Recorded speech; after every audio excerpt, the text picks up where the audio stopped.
Hello guys, good morning all of you. Target exam by Amrish YouTube channel में आप लोगों का स्वागत, हार्दिक अभिनंदन है। आइए हम लोग भौतिक भूगोल के अंतर्गत नए टॉपिक मैदान का अध्ययन करते हैं। ये जो मैदान है यह उच्चावच श्रेणी का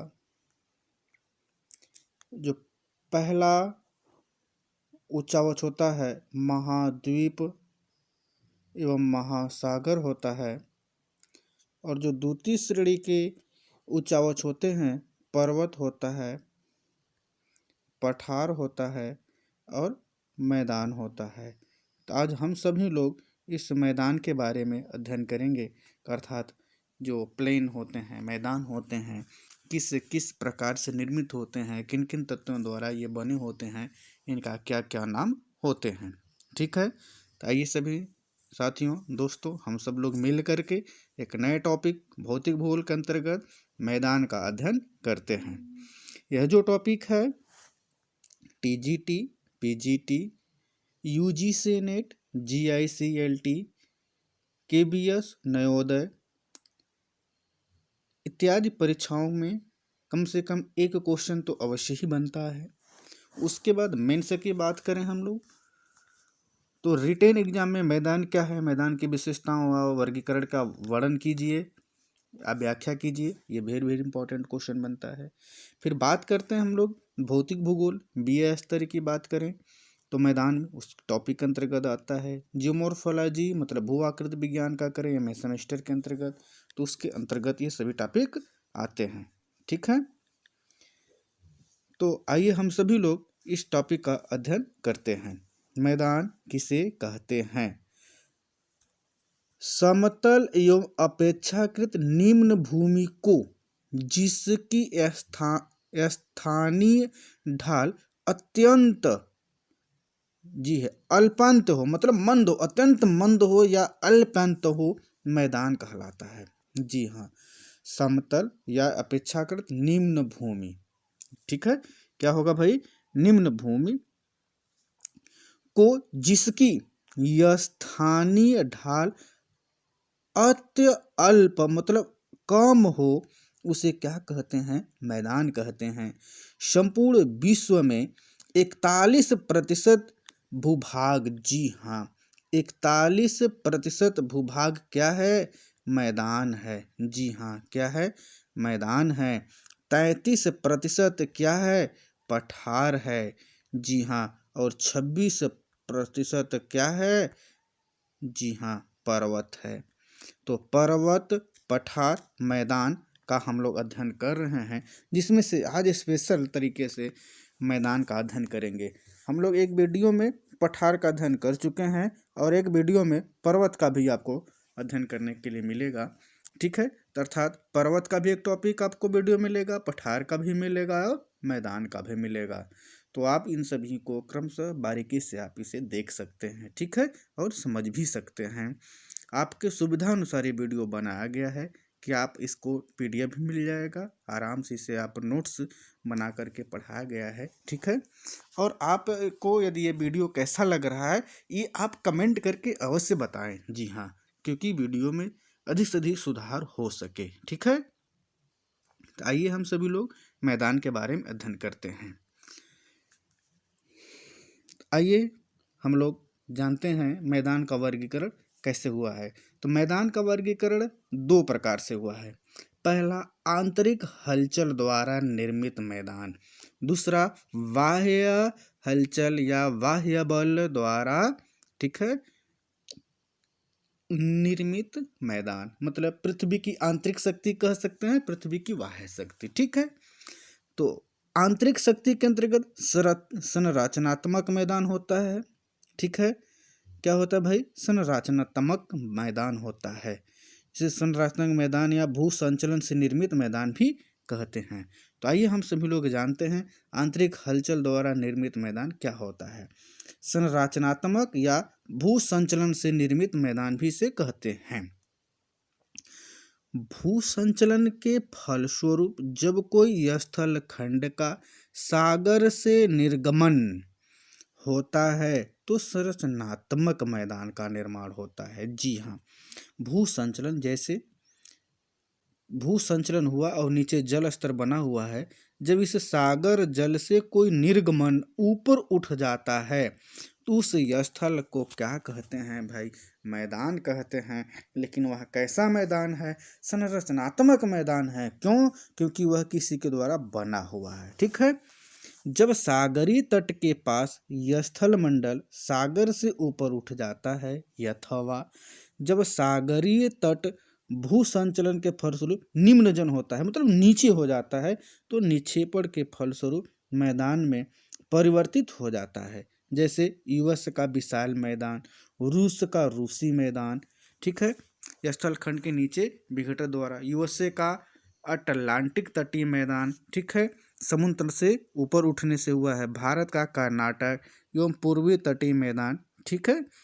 तो संरचनात्मक आइए हम अपना समझ लेते हैं। जैसे ध्यान दीजिएगा, कोई स्थल है, ठीक है, वह जल में डूबा है और वह ऊपर उठ जाए, ठीक है, तब संरचनात्मक मैदान बनेगा। या फिर कब होगा?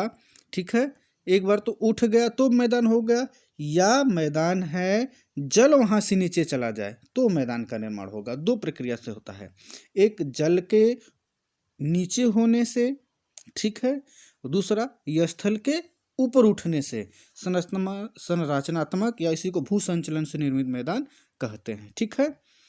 और बहिर्जात की हम लोग बात करते हैं तो बहिर्जात में आइए हम लोग जानते हैं अपरदनात्मक मैदान। अपरदनात्मक, जैसा कि हम लोग अन्नछादन के अंतर्गत अपक्षय, अपक्षय मीन्स क्या होता है भाई? संगठित पदार्थ का टूटना या अलग होना। लेकिन इसमें है अपरदनात्मक। अपरदनात्मक का मतलब होता है टूटा हुआ भाग एक स्थान से दूसरे स्थान पर प्रवाहित होने की प्रक्रिया को अपरदन कहते हैं। अर्थात इसी को परिवहन भी कह देते हैं। अपवाहन से पवन द्वारा होगा तो कहते हैं। तो आइए इसमें कौन कौन से होते हैं इसके बारे में हम लोग जानते हैं। ठीक है। तो पहला है नदीकृत मैदान। जी हाँ, जो अपरदन का मुख्य साधन और साधारणतः मूल रूप से नदी ही एक ऐसा है जो सर्वाधिक अपरदन करती है। आइए इसके बारे में हम लोग जानते हैं। इसे पेनी प्लेन कहते हैं या संप्रदान मैदान भी कहा जाता है। नदियां अपने अपरदन चक्र की अंतिम अवस्था में इस प्रकार के मैदान का निर्माण करती हैं। ठीक है। नदियां अपने प्रवाह क्षेत्र में प्रतिरोधी चट्टानों का अपरदन कर इस मैदान का निर्माण करती हैं। ठीक है। तो आइए हम लोग जानते हैं, जैसे जैसे नदी है, ठीक है ना, पर्वत से नदी निकलती हुई है, विसर्पाकार का निर्माण करते हुए विभिन्न क्षेत्रों में जा रही है, तो इसके द्वारा यहाँ क्या होगा? भारत क्या होगा? ये स्थल को काटेंगी और अपने साथ ले आकर के क्षेत्र में फैला देंगी। ठीक है ना। और फैला देने से ही क्या होगा? नदीकृत मैदान, मतलब नदी द्वारा निर्मित मैदान का निर्माण हो जाएगा। जैसे यूएसए में अप्लेशियन और मिसिसिपी, भारत में छोटा नागपुर का पठार। ठीक है ना, छोटा नागपुर के मैदान ये सब बने हुए हैं। ठीक है।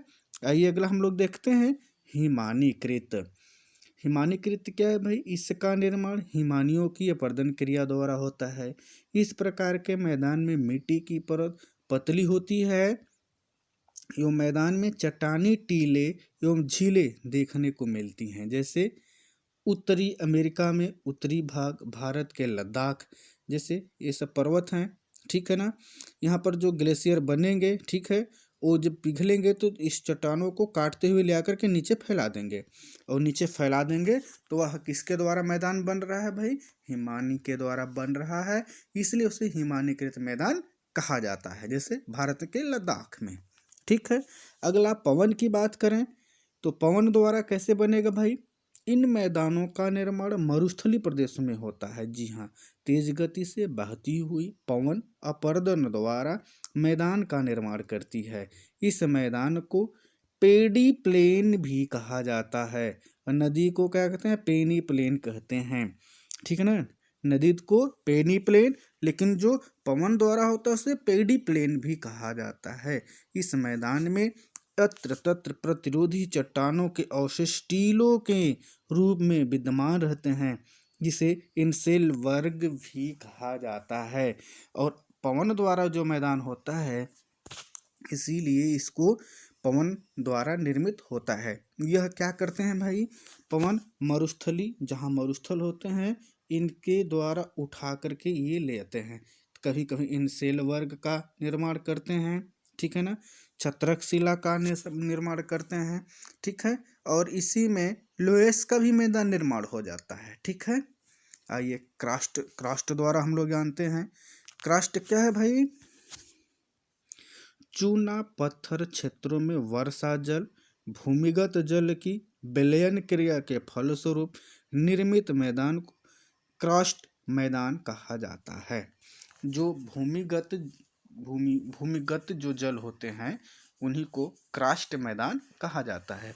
इन मैदानों में यत्र तत्र स्थित अवशिष्ट टीलों को ह्यूमस भी कहा जाता है, ठीक है। इस प्रकार के मैदान यूगोस्लाविया के कास्ट प्रदेश में पाए जाते हैं भाई, ठीक है। उत्तरी अमेरिका के फ्लोरिडा में, यूकाटन में, दक्षिणी फ्रांस एवं भारत के चित्रकूट में देखने को मिलते हैं, ठीक है ना। अर्थात जिस क्षेत्र में चूना पत्थर पाया जाता है, उसी क्षेत्र में क्रास्ट मैदान पाए जाते हैं। ध्यान दीजिएगा पुनः एक बार, अपरदन, जैसा कि हम लोग जानते हैं, जब अवशेष भाग चाहे नदी द्वारा, हिम द्वारा, पवन द्वारा, काष्ठ द्वारा एक स्थान से दूसरे स्थान पर प्रवाहित होते हैं, तो उसी को अपरदन कहते हैं, ठीक है। नदी सबसे ज़्यादा अवशेष भागों को बहा ले जाती है, तो वहाँ पर नदीकृत मैदान होगा, जिसको पेनीप्लेन कहते हैं। हिम भी उसको कटा के ले आता है, बहाता है, तो हिमानीकृत होगा। पवन भी ले आता है, ठीक है ना, तो पवन को पेडी प्लेन कहते हैं। उसके बाद क्रास्ट प्रदेश जहाँ पर चूना पत्थर पाए जाते हैं, उसके द्वारा होता है, ठीक है। आइए अगला हम लोग देखते हैं निक्षेपणात्मक मैदान, ठीक है। किस कौन सा भाई, निक्षेपणात्मक मैदान, तो जलोढ़ मैदान या गिरिपाद मैदान, ठीक है। ये जलोढ़ मैदान क्या होते हैं भाई, ये 3 प्रकार के होते हैं, पर्वतपदीय जलोढ़ मैदान, बाढ़ मैदान, डेल्टा मैदान, ठीक है ना। तो डेल्टा बाढ़ पर्वतपति, ठीक है ना। जल ओढ़, जैसा कि शब्द बना है, जिस क्षेत्र में जल से जो भाग ढक जाते हैं उसे जलोढ़ मैदान कहते हैं। यही निक्षेपणात्मक होता है, अर्थात जो भी वहाँ हम लोगों ने पढ़ा है कि चाहे नदी द्वारा, ठीक है, जल द्वारा, हिम द्वारा, ठीक है, और पवन द्वारा और क्रास्ट द्वारा, ठीक है ना। अब ये अपरदित होकर के जहाँ रुकेंगे, तो इसके भी अवशेष भाग रुक जाएंगे, इसके भी भाग रुकेंगे, इससे भी रुक जाएंगे। तो जब रुक जाएंगे तो उन्हीं को निक्षेपणात्मक तो कहा जाता है, जहाँ जम जाएंगे। तो ये जो निक्षेपणात्मक होते हैं, तो पहले जलोढ़ मैदान बनाएंगे, ठीक है ना। कौन सा बनाएंगे भाई, जल वाला होगा तो जलोढ़ मैदान बनेगा, हिम वाला होगा तो हिमोड़ मैदान बनाएगा, पवन वाला होगा तो पवन मैदान बनाएगा, ठीक है। तो ये जलोढ़ मैदान की बात हम लोग कर देते हैं। पर्वतपदीय मैदान, नदियों द्वारा बहाकर लाया गया शिलाखंड का मलबा पर्वत और पहाड़ियों के पादों में निक्षेपित कर दिया जाता है, इसे गिरिपाद जलोढ़ मैदान कहते हैं। भारत में इन मैदानों को भावर कहा जाता है। जी हाँ, क्या कहा जाता है, भावर कहा जाता है। जैसे पर्वत हो गया है, जब नदी यहाँ आएगी तो कंकड़ पत्थर मान लीजिए यहाँ इकट्ठा कर ली, ठीक है ना। इस कंकड़ पत्थर वाले में क्या होगा, नदी कभी कभी विलुप्त हो जाती है, क्योंकि कंकड़ पत्थर में खेती तो हो नहीं पाती है, ठीक है ना, लेकिन एक विस्तृत घास का मैदान निर्माण हो जाता है और समतली भाग हो जाता है, उसी को कहा जाता है भावर, ठीक है ना। अब आगे चल करके तराई बनेगा, खांदर बांगर का मैदान बढ़ेगा, अलग है, ठीक है। लेकिन ये जो पर्वत द्वारा बन रहा है, इसे पर्वतपदीय मैदान कहा जाएगा, ठीक है। ये कैसे कैसे बनेगा भाई, हिमालय के गिरिपदों में ऐसे मैदान पाए जाते हैं, ऐसे भारत के क्षेत्र में पाए जाते हैं। दूसरा, बाढ़ की बात करते हैं। बाढ़ के समय नदी अपने तलछट और मलबे को अपने मार्ग में ही निक्षेपित करती है। निक्षेपित का मतलब रुक जाती है, जम जाती है। इस प्रकार बने मैदान बाढ़ के मैदान कहलाते हैं। जी हाँ, क्या कहलाते हैं, बाढ़ के मैदान कहलाते हैं। गंगा, सतलज, गोमती, यांगसीकियांग, वांगहो, नील, मिसिसिपी नदियों द्वारा बने बाढ़ के मैदान विश्वविख्यात हैं। ये कृषि की दृष्टि से अति उपजाऊ हैं। ठीक है ना। ये बाढ़ का मैदान का मतलब पुनः एक बार समझिए, भारत में कोसी नदी है। ठीक है ना। क्या है भाई? कोसी नदी है जो बिहार की शोक कहलाती है। ये अपने मार्ग में चलते हुए क्या कर लेती है, जैसे चल रही है तो यहीं पर अपने अवशेष भाग को जब मान लेगी और ये मार्ग अपना बदल लेगी। तो बदल लेगी तो क्या हो जाएगा? बाढ़ आ जाएगा। इसलिए बाढ़कृत मैदान कहा जाता है। आगे हम लोग पढ़ते हैं डेल्टा मैदान। जी हाँ, डेल्टा का मैदान। डेल्टा का मैदान क्या है भाई? नदी अपनी वृद्धावस्था में जब समुद्र या झील में गिरती है तो उसके वेग में कमी आ जाती है और उसका तलछट वहीं निक्षेपित हो जाता है। इस प्रकार बने मैदान अत्यंत उपजाऊ, समतल और सपाट होते हैं। ऐसे कौन कौन सी नदियां बनाती हैं भाई? गंगा, सिंधु, नील, मिसिसिपी, पो, वांगहो इत्यादि नदियां डेल्टा का निर्माण करती हैं। जैसे गंगा और ब्रह्मपुत्र के डेल्टा का नाम सुंदरवन का डेल्टा कहा जाता है। ठीक है। आइए हम लोग अब हिमानीकृत की बात करते हैं। हिमानी द्वारा जो निर्मित वन होता है कैसे होता है भाई? आइए देखते हैं। हिमोड़ मैदान कहते हैं इसको। हिमानी या हिम नदी द्वारा मलबे के निक्षेपण से बने मैदान को हिमानीकृत मैदान या हिमोड़ मैदान या टिल मैदान या आउटवाश मैदान कहते हैं। हिमोड़ मैदानों में बड़े बड़े बोल्डर से लेकर बारीक मिट्टी के निक्षेप पाए जाते हैं। हिमानी निक्षेपित मैदान सामान्यतः ओबड़ खाबड़ एवं दलदली होते हैं। जैसे उत्तरी जर्मनी, उत्तरी पश्चिमी रूस, कनाडा, उत्तर पूर्व यूएसए में पाए जाते हैं। ऐसे जो पाए जाते हैं उन्हें हिमोड़ मैदान कहा जाता है। आइए अगला हम लोग देखते हैं पवन द्वारा निर्मित या लोएस के मैदान। पवन द्वारा जो निर्मित मैदान होता है उसे लोएस का मैदान भी करते हैं, निक्षेपित होते हैं। ठीक है। इस प्रकार के मैदान का निर्माण पवन द्वारा बहाकर लाए गए सूक्ष्म रेत के निक्षेपण से होता है। इनमें मरुस्थलीय मैदान एवं लोएस का मैदान प्रमुख है। ठीक है। ये कहाँ पाया जाता है भाई? सबसे ज़्यादा मरुस्थलीय क्षेत्रों में पाया जाता है। तो सबसे बड़ा मरुस्थल कहाँ है भाई? अफ्रीका का सहारा। भारत में थार, चीन में लोएस का मैदान प्रमुख है। ये मैदान पूर्ण रूप से रेतीले भाग होते हैं और सिंचाई की उचित व्यवस्था कर दिया जाए तो ये कृषि कार्यों में प्रयोग लाए जाते हैं और सबसे अधिक उपजाऊ भी होते हैं। इसलिए इन्हें लोएस का मैदान कहते हैं। अगला लावा निर्मित मैदान। लावा निर्मित मैदान किसे कहते हैं भाई? ध्यान दीजिएगा। लावा कहाँ से निकलता है? तो ज्वालामुखी के उद्गार से निकला लावा जब पतली चादर के रूप में बिछ जाता है तो इन मैदानों का निर्माण होता है, अर्थात तब उसको लावा निर्मित मैदान कहते हैं। ये मैदान बहुत उपजाऊ होते हैं क्योंकि यहाँ काली या रेगू मृदा का निर्माण होता है। इन मैदानों में Italy, New Zealand, USA, Argentina, France और भारत में भी लावा का मैदान है। यह मिट्टी कपासी मिट्टी भी कही जाती है, स्वतः जुती हुई मिट्टी कही जाती है, अर्थात यह काली मिट्टी का निर्माण होता है। ठीक है। आइए हम लोग अब पढ़ते हैं सरोवरीय मैदान। ठीक है। झीलों के भरने से, ठीक है ना, जो झील है झीलों के भरने से निर्मित मैदान को सरोवरी मैदान कहा जाता है। भारत के कश्मीर की घाटी, इम्फाल बेसिन सरोवरी मैदान के उत्तम उदाहरण हैं। ठीक है ना। तो हम सभी लोगों ने अभी अपरदन द्वारा निर्मित ढेर सारा स्थलाकृतियों के बारे में पढ़े हैं। ठीक है ना। और ये जो मैदान है, ठीक है ना, हम लोगों ने मैदान के बारे में पढ़ लिया है। बाकी का अपरदन है कुछ, इसको हम लोग बाद में पढ़ेंगे। ठीक है। तो आइए हम सभी लोगों ने एक बार पुनः देख लेते हैं। मैदान की बात किया तो आंतरिक संरचना में संरचनात्मक मैदान होता है। वाह्य में क्या होता है? अपर्दनात्मक होता है। क्या होता है भाई? अपर्दनात्मक और निक्षेपणात्मक। अपर्दनात्मक का मतलब नदीकृत, हिमानीकृत, पवनकृत या पवन अपर्दित और क्रस्ट मैदान। ठीक है। और निक्षेपणात्मक में हम लोग देखते हैं तो जलोढ़ मैदान, हिमानी मैदान, सरोवरी मैदान, लावा मैदान, पवन निक्षेपित मैदान होता है। तो आइए हम सभी लोगों ने मैदान के बारे में अध्ययन किया। आई होप, मुझे आशा और विश्वास है आपको अच्छा लगा होगा। फिर भी यदि कोई समस्या आपको तो आप कमेंट करके अवश्य बताएं ठीक है।